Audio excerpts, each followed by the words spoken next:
Matapos ang matagal na paghihintay ng mga fans, tuloy na nga ang pagbabalik tambalan nina Coco Martin at Julia Montes sa pinakaabangang kapamilya serye na Sigabo na nakatakdang mapanood ngayong June 2026 sa Primetime Bida. Ayon sa mga ulat, muling umarangkada ang topping ng serye matapos ang ilang buwang paghahanda at pag-aayos sa production schedule.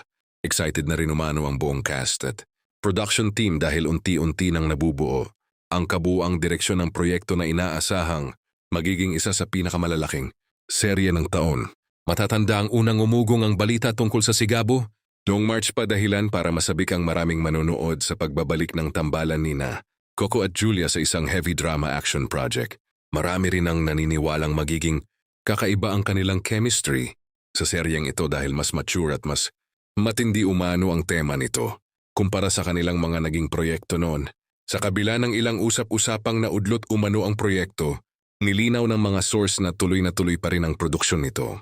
Sa katunayan, mas pinaghahandaan pa raw ngayon ang bawat eksena upang masigurong mataas ang kalidad ng serye bago ito tuluyang ilunsad sa primetime slot ngayong Hunyo. Samantala, patuloy namang naglalabas ng excitement online ang supporters ng dalawa. Agad nagtrending sa social media ang pangalan nina Coco at Julia matapos kumalat ang balitang nagbalik taping na sila para sa Sigabo.